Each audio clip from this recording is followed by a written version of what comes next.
and welcome to another episode of Stuck in My Mind podcast. I am your host, Wize. My guest today is someone who doesn't just talk about change. She helps people change culture itself. As the creator of the Culture Catalyst System, a framework designed to help leaders create real, lasting transformation through relationships, energy, and shared vision. She's also the co-founder and CEO of the Culture Catalyst Network, a global community built to help leaders step into their next level and create meaningful impact. Her work blends science, personal transformation, and leadership to help people move from who they've been into who they're becoming. Please welcome to the show, Jaclyn Orent. Oh, the pleasure's mine. Thank you for being a guest. Yeah, it was a really cool introduction. Thank you. That is courtesy of my brother Cole Johnson. He created that for me, and I appreciate him. So, thank you, Cole Johnson. Yeah, what a gift. So, what does it mean to be a cultural catalyst? Yeah, so what it means to be a cultural catalyst is that you're actually someone wants to change the culture itself. And what does culture mean, right? What does it mean when we're saying we're wanting to be a cultural catalyst? And a cultural catalyst is someone who literally is modeling a new way of being, which shows up in their behaviors, their language, the way that they spend their time, what they do with their time, and really what's important to them. And when we actually have people who are doing things a little bit differently than the way that we've done it, but it's from a lens of being regenerative, i.e., it serves the whole, the way we act, the way we behave, the things that we build, what we do on this planet, and how we work together is actually whole serving and not just self serving. That's someone who's a cultural catalyst. So when did you realize you were meant to do this work? Yeah, it's funny. So I was actually just thinking before I got on this podcast right now was that the creation of Cultural Catalyst itself actually came out of a client's mouth last year.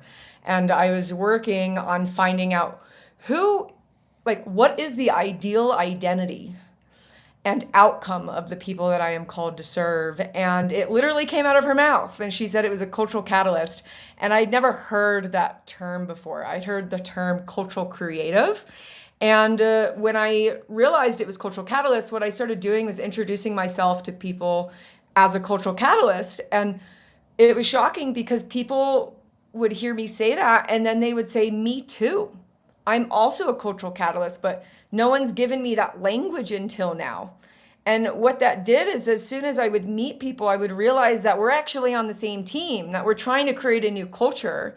And as soon as we had that shared language, we could actually work towards that with each other. And so that's what the cultural catalyst identity and outcome was meant to do. It was meant for people who are like, this is me, to raise their hand. And what that's called in the science of change, which is 60 years of research and intentional change theory from how does change happen from individuals to organizations to communities. And one of the things that's actually required is a social identity group, which, we have those in sports, right? My dad is a New York Giants fan. He's a Knicks fan. He's a Rangers fan. He's I love your dad. I love your dad because That's those are all my teams. I'm a Brooklyn boy. I'm a New York kid, so those are my teams. But yeah, no, you're absolutely right. Like you identify this with the sports with your team, and but when I'm hearing you speak right now, you talk about cultural catalyst, and I'm like, yeah, that's yeah, me. Like that's me. That's what I'm doing here. That's what I'm building. The platform that I'm building. What I'm trying to do amazing. is to show people like, listen, like I wasn't in media. I wasn't in podcast. But I was furloughed in 2020 from the pandemic, and I had this podcasting equipment that I paid $160 for, and I was like, I had been wanting to start a podcast, and I just kept making excuses, and I just decided, you know what? Let me stop being afraid, and let me just do it. Like if I suck, I suck. I'm not gonna know if I don't try. So let's go. And I did it. And from there, it was just like, I launched my production company. I launched the publishing company. I launched the internet radio station. It's like all these things I started creating just from me taking the risk of launching my podcast and Yeah, stepping out of my comfort zone and yeah, showing people that, hey, you can build and create your own platforms, right? Because uh-huh. everybody wants to be on TikTok, Instagram, all these other things, but none of those platforms you own. right? So I'm trying to show people how you can build your own platforms and not have to rely on say you get kicked off of Instagram on these where are people supposed to get you now, right? So my thing is to show people, hey, listen, build your own platforms. This Yeah. is where people can get you, and they don't necessarily have to rely on social media just for that. Right. And in some ways that there's a shared vision that you created. So it's whatever this vision of like really it's sovereignty. Like Mhm. I'm going to do my own thing. I'm going to own my own audience. I'm going to create my own thing regardless of what it is that happens around me. I'm the one independent of that. And that would be a value of your social identity group specifically. So, a social identity group is literally a group of people who have shared values, shared purpose, shared interests. And primarily, we see that in like religion or like sports teams, right? Like, you automatically bonded with my dad over the fact that you guys have the same teams. And that same thing is true for cultural catalysts, right? Is if we're cultural catalysts, what happens and what's happening right now is that all these leaders are siloed in different industries. Literally, we have people in finance and law, we have people in church services, we have people in pizza, right? And all these leaders are doing something different in all these different industries, and they've proven themselves to be capable. But the problem is for us to actually redesign the culture that we want to create and actually create a new culture, not just in organizations, but in the greater society as a whole. The science actually tells us we need to do it in relationships with each other. Yeah. Otherwise, we get depleted and burn out. And so, up until now, there actually hasn't been a place for cultural catalysts to come together and actually fuel each other, to activate each other, to turn each other on, to resource share, to problem solve, and to have fun with each other. Because our relationships are really the fuel to help us sustain our change efforts. And when it comes to actually creating a new system, like literally a new societal, structure and culture, one of the things that Machiavelli said back in 1515 was that the systems that exist are designed to protect themselves. And so it just shows you that, even though we know things are changing right now, and Ray Dalio literally says where we are in the changing world order right now, we're in transition. We're in transition from where we've been to where we're going, and there's a lot of change. And to be able to create something new is going to be inherently challenging just because the systems are designed to protect themselves. So being around the right people, so that people who share the vision of creating a new culture, who share similar levels of competence and capacity, and even similar levels of energy, right, Yeah. is actually neurologically and physiologically essential in order to actually make the change efforts last. Oh yeah, no, definitely. Just the relationships I've been able to build, right, with people who create podcasts, who create content, whatever it is.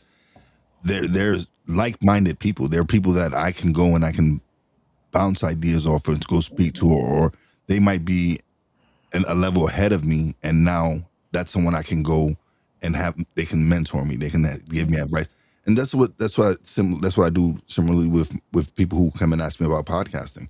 Like I've been at it 6 years now, and Mhm. so now the to help other people who want to get in this podcast, I'll tell them like the pit. I'll show them how to avoid the pitfalls that I went through. Like everything in podcasting, I had to go and learn myself. I didn't know what an RSS feed. I didn't know anything about descriptions, episode, all that. I went and immersed myself and wanted to learn, Mhm. and so now I have all this knowledge.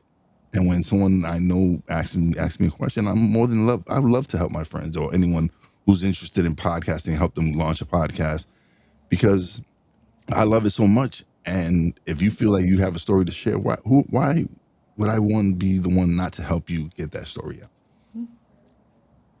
So you said this wasn't built from research alone. What was your personal transformation like? Yeah, so about a decade ago, I got fired from a dream corporate job, like good salary, center of Austin, Max, Whole Foods, like catered lunch. I was actually interested in the product that I was serving and selling. And right before I got fired, I realized I didn't want to do that anymore. I wanted to do something that was actually genuinely of service. And one of the things that I had realized when I was working in corporate was that I was having some challenges with my health, actually. And so I was starting to look into health coaching, and I thought I had another quarter ahead of me before leaving, but I actually literally got fired within 3 days from then. And it was shocking and surprising and startling and all the things, so much so that it literally opened me up to the maybe I should, think about what it is that I want to do next and find out what I'm actually interested in and see what I like to spend my time doing. Because I'd felt that, I'd done what my parents had modeled to me or communicated to me, but I hadn't really figured out what I wanted. And so I waited to tell them, and in waiting to tell them, I went down this health journey basically that ultimately culminated in me fasting on water for 36 days. Fasting on water for 36 days. Yes. Wow. How was that effect on you? How did those 36 days affect you? Well, it's been a decade since then, and now I am devoted to the service of humanity. Well, And beforehand, I was devoted to myself and how much money I could make. I guess that has had really amazing effect. Yes, also. So Yeah. what were some of the biggest internal shifts you had to make? Yeah, I mean, so some of the biggest internal shifts that I had to make, like I kind of break down my story into like three parts from where I am right now, Yeah. and there were really three sections of it. First, I had to learn, how to master myself, which ultimately culminated into the letting go of my mind, learning how to let go of the mind on demand, and learning how to reprogram from a higher level of awareness. So there's a base level skill set of mindfulness and internal maneuverability that has helped me learn how to unlock the extraordinary, actually, and actually get to do that for other people. So that was step two of the process. I learned how to unlock the extraordinary within myself. And then I learned how to unlock the extraordinary within other people. And in the unlocking of the other people, I found that working with leaders, specifically people like founders, key decision makers, and I'm talking whoever the final say goes to. So not even a COO, like the CEO, the founder, the equity owner. That's the person with the ultimate decision.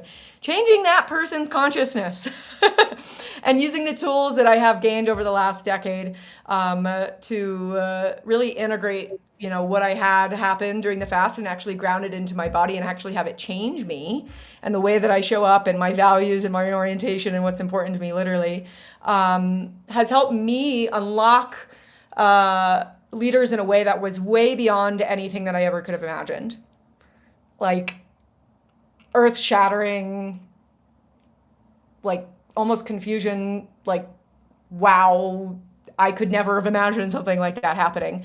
And there's a specific example. I was taking time after I left a sales leadership position to actually pursue what it is that I'm doing now. And I worked with a multi-business founder in which his team was walking out on him.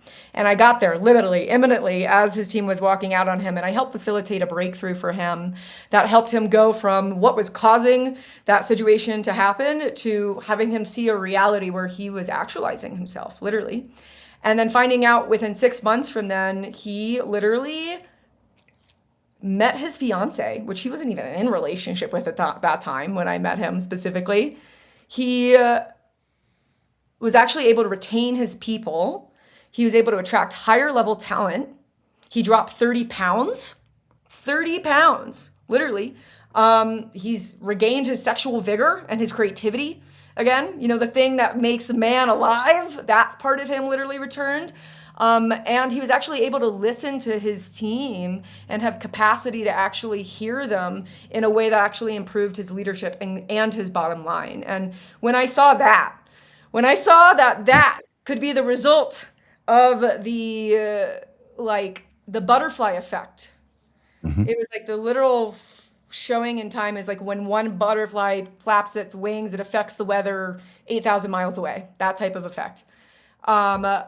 I realized that the way that we create systemic change is actually through consciousness itself, which actually validated the research of Dr. David Hawkins in his book, Power versus Force, The Hidden Determinants of Human Behavior. He has already mapped that out and used examples like Gandhi and MLK and Winston Churchill, right? And why their leadership was able to prevail in times where the circumstances didn't look good. Like when Hitler had the strongest army in the world, like why is it that, we were still able to win? And when you actually look at what the research says is that their calibratable level of consciousness, which in Churchill was around 500, which is associated with love, that was able to win in circumstances where Hitler was at like 175 and it was associated with shame. And that makes sense, that love prevails over shame, of course. But when it affects the system at large, and we're in a society right now where we are seeing that in real time, that what's been built before is no longer working. It's literally putting our species at the risk of extinction right now because we are not able to work together, that the way that we're developing our leaders and the way that we're creating change needs to change. Sorry about that. Oh, sorry. I forgot to. Oh, sorry. You need. Okay, we're good. Sorry about that. Forgot to cut it off.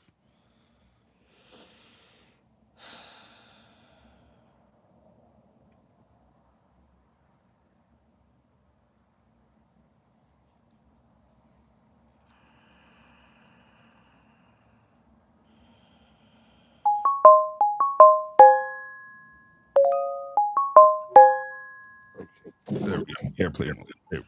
Sorry. Um, but yeah, he was going so good too, man.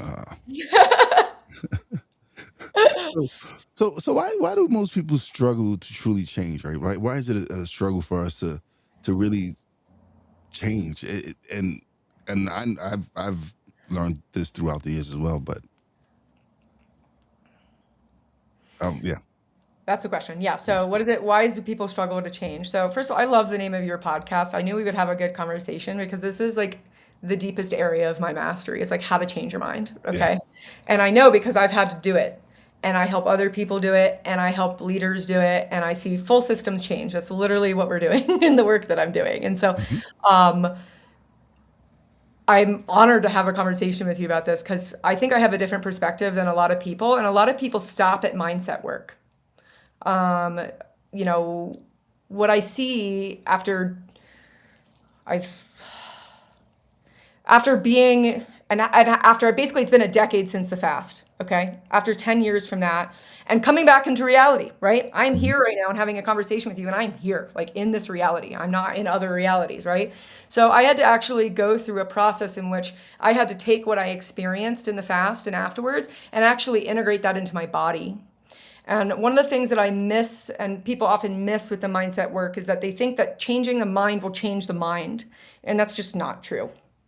Okay. The mind is an expression of what is being held in the body.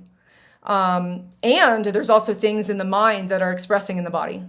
So when it comes to changing the mind, we have to be able to hold two sides. Okay. It's called the dialectic. It stands for basically we're able to sit with this and this. So when I talk about the dialectic, I'm always going to use the word and. Because the way that our brain is literally structured is that we can only see things in opposites. Okay. Part of the reason we're having trouble as a species right now, because we're blaming each other, we're getting mad at each other, and then we're actually interconnected. But the limitations of our brain is that we can't see our interconnectivity. We think the person's an opposite, but in reality, they're actually part of us. Okay. So, what'd you say? I said okay.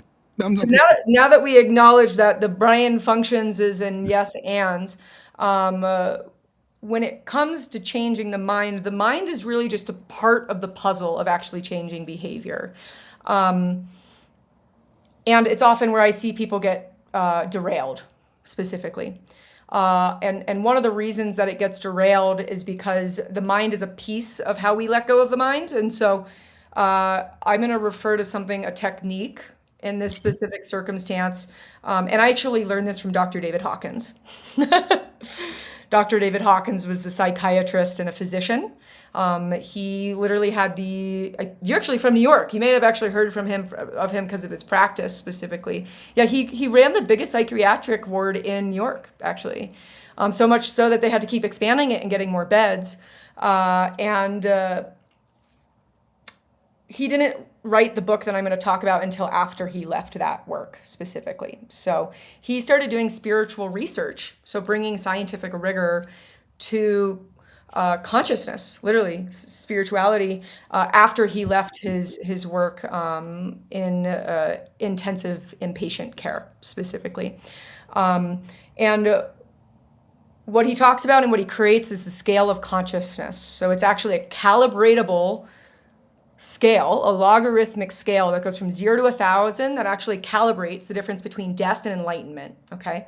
All of this is measured through kinesiology and the body in telling what makes the body go strong and gives it life, and what makes the body go weak and what doesn't give it life, basically. It takes life. And they did this with scientific rigor, with double blinds, people who weren't interested in the outcomes of the information and that type of thing. So there's more information about that in the book. But he released a later book called Surrender, The Mechanism of Letting Go. That book is literally the how-to manual of how to transcend the levels of consciousness. And why are we talking about the levels of consciousness? Because every level of consciousness has calibrated and associated thoughts with it. So everyone's like, we got to change the mind, right? But in reality, your mind is an expression of consciousness, certain calibratable, measurable attractor fields, okay? So I'll give an example. When someone's in shame or insecurity, they'll say certain things. You can tell in what they're saying in the sense that they feel insecure. That is an expression of consciousness, and behavior is a result of consciousness. Okay. So you talk about a culture as an invisible system. Can you break that down? A coach is an invisible system? No, a culture. About culture as an invisible system. Yeah, so culture as an invisible system is made up of shared norms, behavior, systems, way of being in relationship to others in the society, literally. That's what makes up culture, is the people themselves specifically. So does that answer your question? Yeah. So how do relationships actually shape your culture? Yeah. So one of the things that actually shapes relationships, that shape culture, is something called resonance. Okay, so resonance is a term that Richard E. Boyatzis, who spent the last 60 years studying how does change happen at a cultural level. One of the things he talks about is something called resonant leadership within a social identity group, right? That's actually what creates the change through all levels of the system.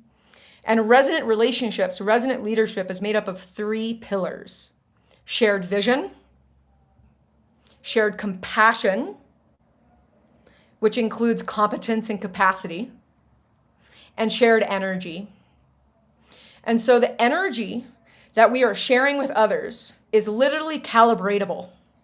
We can tell if the energy that you are emitting is adding to life or detracting from life.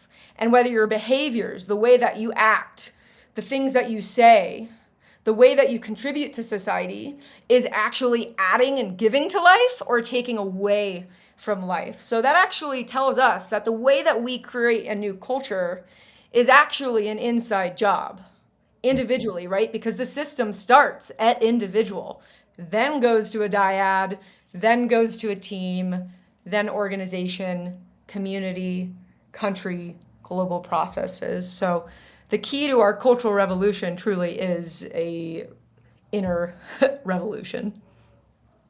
So what is emotional contagion, and why does it matter? Yeah, so emotional contagion, think when we talk vibe, people are like, I like their vibes, I'm going to hang out with them. Or I don't like their vibe, I'm not going to hang out with them. Like, that's emotional contagion, okay? And you can intuitively know, what feels good and what doesn't. And so the way that new cultural norms literally get passed across the network is through energy, which makes sense, because if you think about a social network, there's a network, a literal electric network underneath that communicates with itself so that I can communicate with you here and I can be here, right? Yeah. So that is actually what a network is. And so we get to share new ideas right now. I get to share my energy with you. I get to share my vision with you. And that in itself can create new realities for you. It can open up new ways of looking at things, new ways of operating. I had an experience in family therapy last week where my parents are like, why don't you answer me? And I was like, I will answer you when I'm ready to answer you. And they're like, taking that disrespectively. But in reality, what I was doing was protecting my time and making it so when I respond to them, I respond instead of react. Yeah. And my sister gets off the call and she was like, oh my God, I've been reacting to all these people. Like, I get to choose when I respond to people. And I was like, yes, you can respond when you want to respond. And in doing so, my dad is literally acting differently. He took away a way that I was behaving, and it literally just changed his behavior. Yeah. No, it makes sense. Like, people sometimes it makes sense for you to respond at your time, right? Because sometimes when we just react, the reaction just doesn't come out the right way. So it is important for you to take your time and respond when you're ready, and you've let it sink in, and because then sometimes when we do react, it doesn't come out the nicest way. No, So no.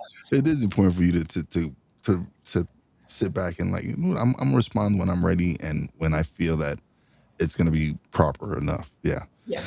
So how does your cultural catalyst system create real change? Yeah, so the way that our cultural catalyst system actually creates real change is by bringing together leaders who are in a variety of different industries together to actually catalyze each other. So, what does that actually mean? We're actually bringing them together to be in relationship with each other, in which they're not usually in relationship with each other.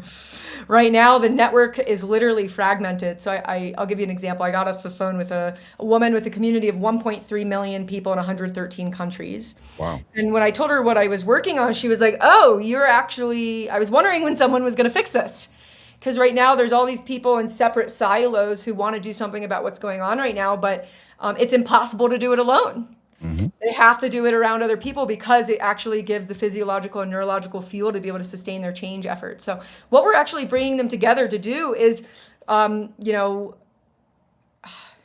there's an energy that I imagine that's coming out of it specifically. There's going to be a group field, and it's going to be full of problem solving and collaborating and resource sharing and creative thinking and coming up with a new collective vision for what do we want our culture to look like. You know, what is it that's important to us? You know, how do we want things to affect each other? How do we want people to be? How do we want people to relate to each other? How do we want to coexist with the planet? Yeah. And actually doing something about it. Yeah. Absolutely.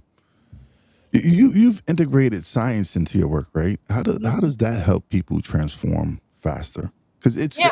because you've kind of you've mixed science and that's why and I, from this conversation I could also see that you're also a very spiritual person and everything. So how do you mix all this? How did you get to, like, mix all this in? Yeah. So first of all, the foundation of this work is based off of consciousness because that's what I had to learn first before the logical brain can come back online, literally. And so this past year, actually, after I had that experience with that founder, I started only working with leaders. This was actually in the last couple of years ago, and I was wanting to basically do what Hawkins had done for me, which he created a bridge. He created a bridge between consciousness and science in a way that I'd never done before. And he took someone who would never have considered that and actually made me open to it.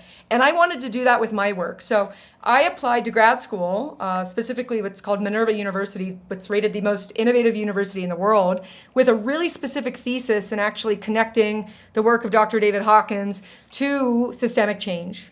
And in getting in and seeking research partners, I got to meet Richard E. Boyatzis, the guy who wrote The Science of Change, how change happens from the individual to the team, to the team, to the organization, to the community. And I got to meet Dr. Benjamin Hardy, actually. So who wrote Who Not How and 10x is easier than 2x and The Gain and the Gap, who paired with Dan Sullivan. And both of them read my work. They read my thesis, they read my results, they read what I was asking for, and they both gave me feedback, which literally opened up a new pathway that was like, I think it was just made for me. So Boyatzis basically said that I was correct in my thesis, and he gave a phrase for it, which he called his intentional change theory, the emergent field. And then Ben read my stuff, and he was like, I love the nonlinear paradigm. I'll do whatever I need to help you. Don't read any of my other work besides The Science of Scaling. And I am aware enough to listen to what reality tells me. And reality also told me that Richard had actually already done the research. When Boyatzis was like, I got it, and I asked to get on the phone with him, he actually said no because he wanted me to read his magnus opus first. Mm. And I remember being shocked because I didn't realize someone had created this already.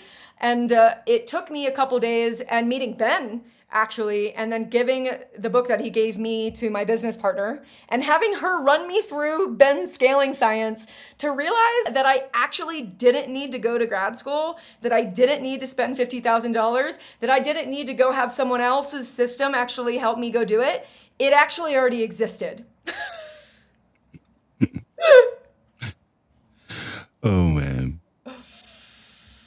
Oh, um, because I know from the from podcasting and what it's been able when I have some great conversations, right? The energy that just flows in the conversation, right?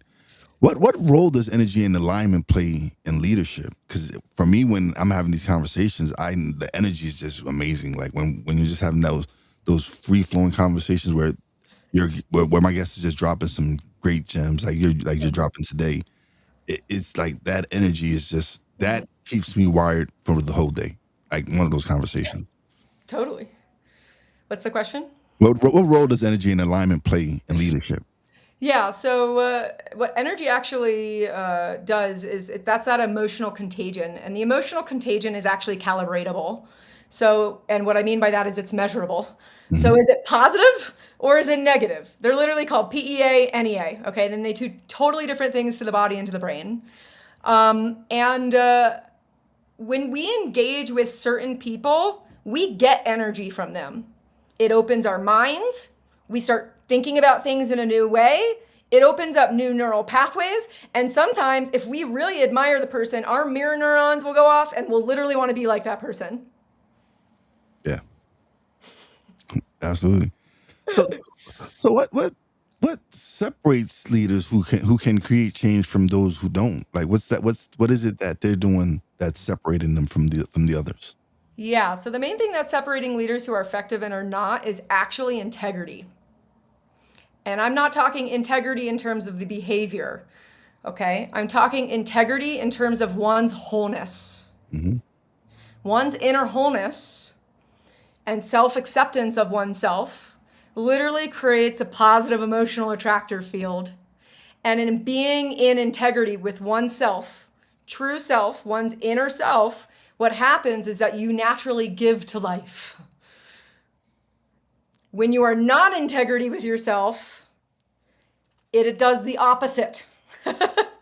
It um it's no because even this past last year I made it a conscious decision. Like January of last year, I made a conscious decision to um just improve my relationship with God and everything and just and everything in general.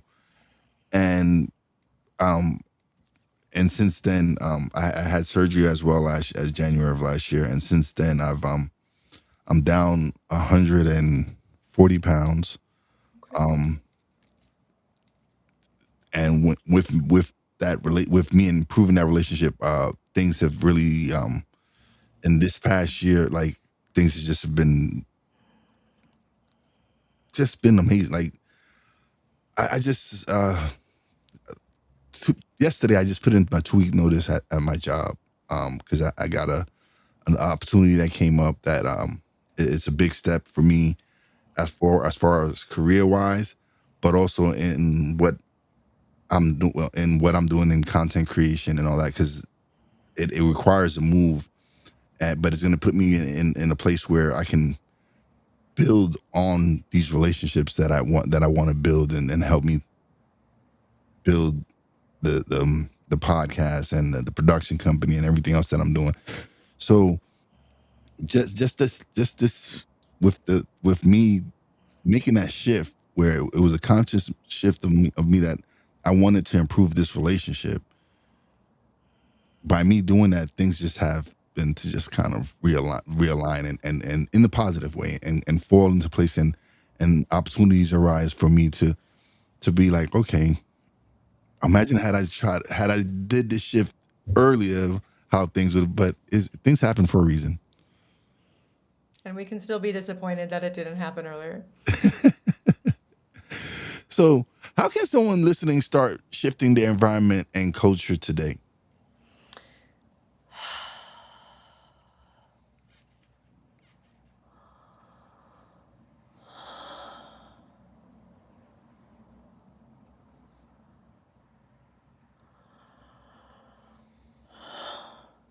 I think the best thing that I have to offer that is actually a tool that actually creates long-term lasting change if uh, someone is willing to do the work. And the willingness really comes from a vision of who one wants to become.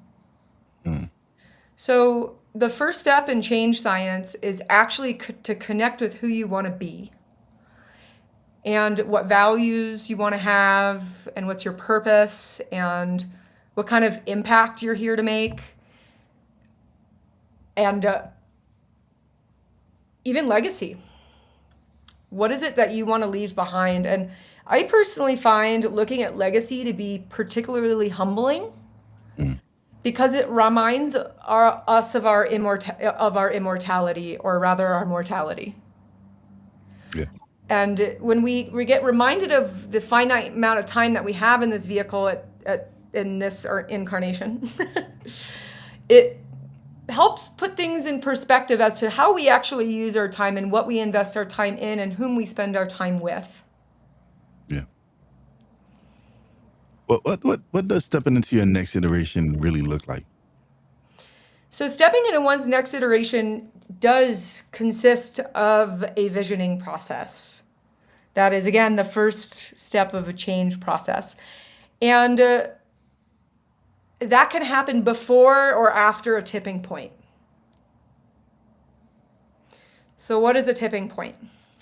A tipping point is literally either an external event, like someone dying, or a crisis in our life that either we do or happens to us that literally gets us to change and starts a new life cycle. And sometimes these come when they come and we can't predict them. And then sometimes we can actually initiate them ourselves. And so when it comes to your next chapter, we have the choice on whether or not we want to consciously choose to participate in that transformation, or we want to consciously choose to resist it or not admit that we're resisting it. That's also an option. Or never stop resisting it. That's another option. Which actually puts us in a position of power when we actually accept that, wait a second, I can actually do something about this right now. And that in itself is a shift in consciousness. It gets you into this mentality of, I can do it. When we are in integrity and in I can, it's just a matter of whatever it is that we want to actually pursue. But there has to be a reason deep enough to do it. Otherwise, the way that the body and the mind and the nervous system and our neurology is structured is that it is designed to keep us safe. Yeah. And so change can also, depending on how you grew up and what the culture was and how you were raised, change can be really hard, or it's just part of life, right? Some people are like, woohoo, adventure time when change is happening. And then other people feel like they're losing control, and that's a lot of stress, right? Neither of these things are wrong. And so when it comes to actually changing, we actually get to decide and use our will. That is the thing that we've been given as a human being to decide what it is we want to do. And willingness is actually the requirement for change. Yeah. You got to be willing to change. You have to be willing to change. Yeah. So what's one belief people need to let go to grow? The fear of dying.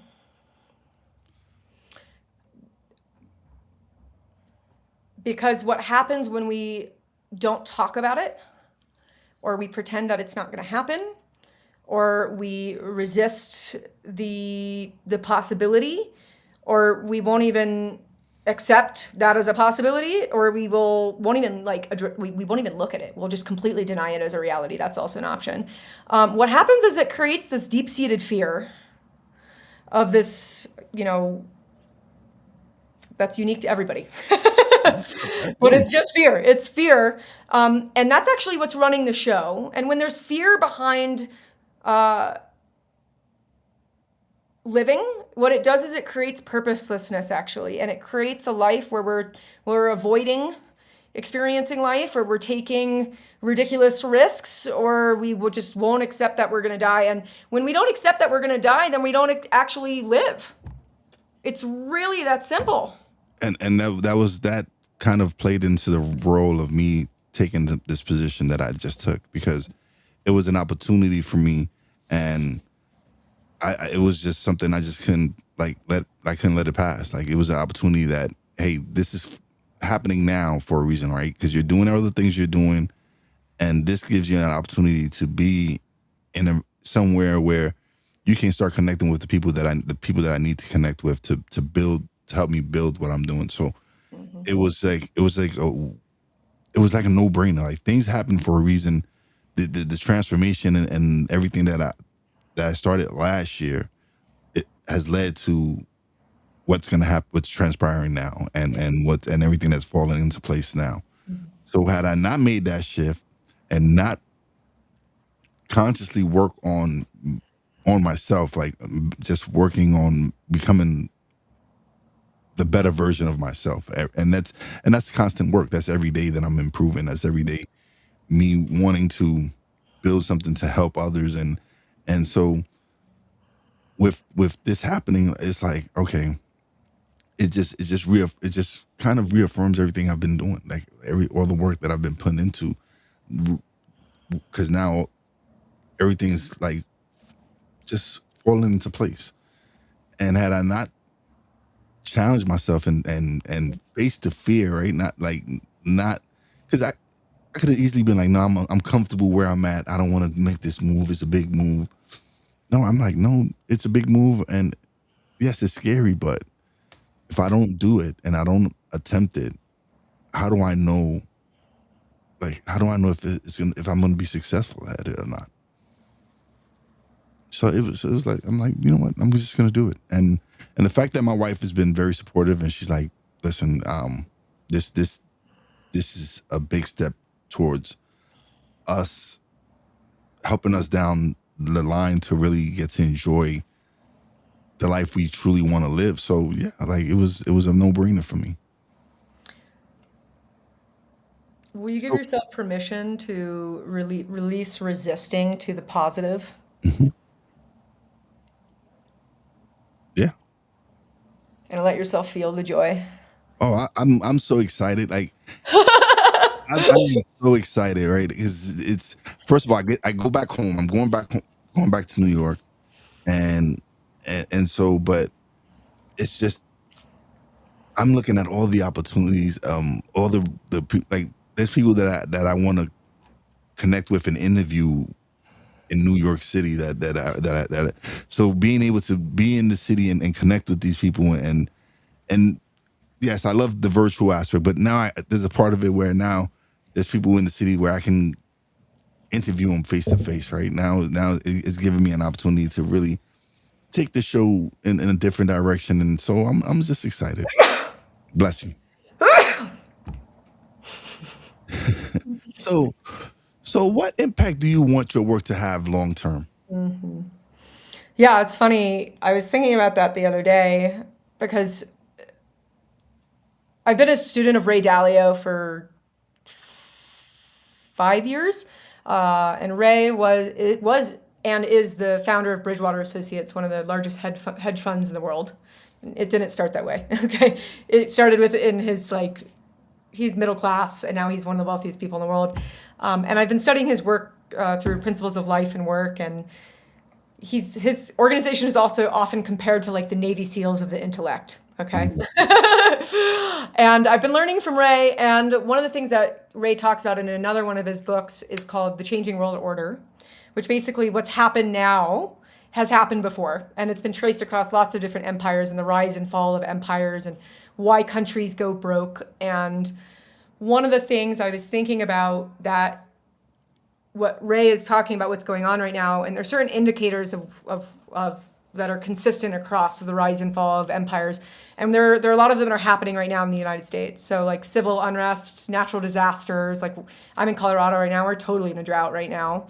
There's a huge gap between the rich and the poor. Specifically, we're majorly in debt and printing money, and they're devaluing the dollars specifically.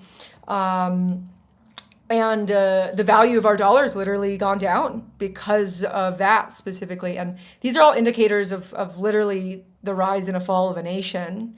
And where we are at in what's called I think it's a 5-stage debt cycle, 5 or 6-stage debt cycle, is transition.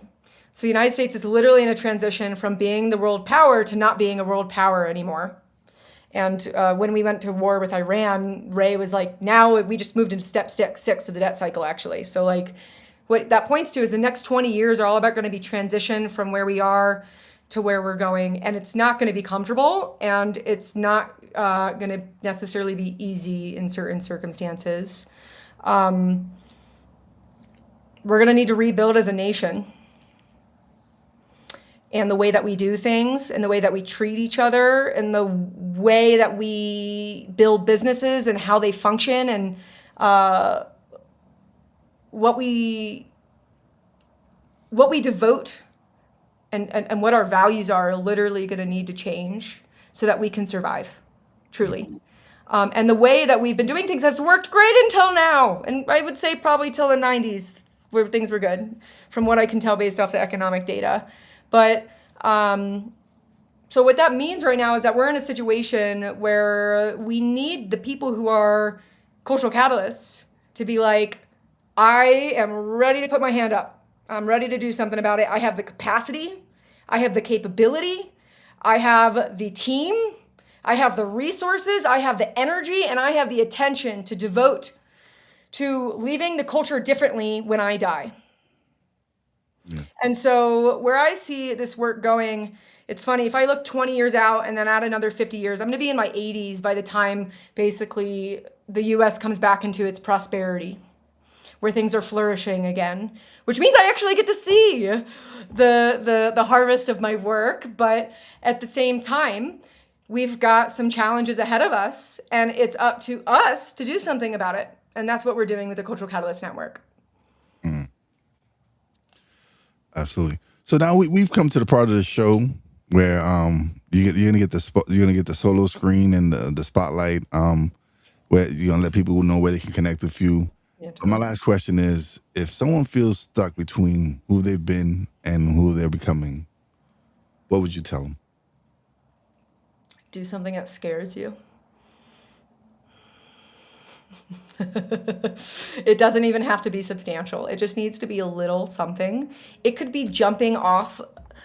Like I was thinking about my camp last night. There was this like 20-foot tower that went over the lake, right? And some people had a lot of trouble with jumping off that thing. At some point, you just have to rip off the Band-Aid and do it, right? And then you jump off the thing, and then you're like, oh, that wasn't as bad as it seemed. And so the way that we actually get courage to do hard things is by doing lots of little things to prove to ourselves we can do it. And that's called efficacy.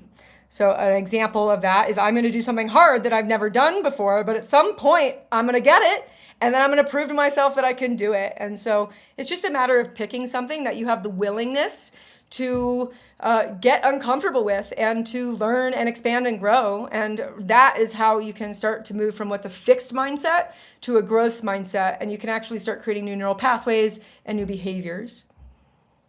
Awesome. Well, now we've come to the show where you get to plug away, let everybody know where to find you, everything. Great. Well, thank you so much for listening. If you felt the call and you are a cultural catalyst, we have made something just for you. You have the ability to participate in a transformational experience that will take you from who you are today into what it is that is calling you next.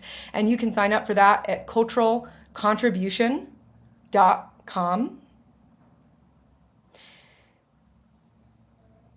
culturalcontribution.com. And if you're wanting to learn more about us, follow us on socials, learn more about the science, and so on and so forth, you can actually check out our website, which is culturalcatalysts.net. Awesome. Thank you for being such a great guest. I appreciate your time. But don't leave just yet. Let me just close out the show with you a little bit off the air. But thank you so much. This has been great. Awesome. I appreciate your time. Thank you. You've been attuned and listening and engaging, and it felt good. Thank you. Thank you.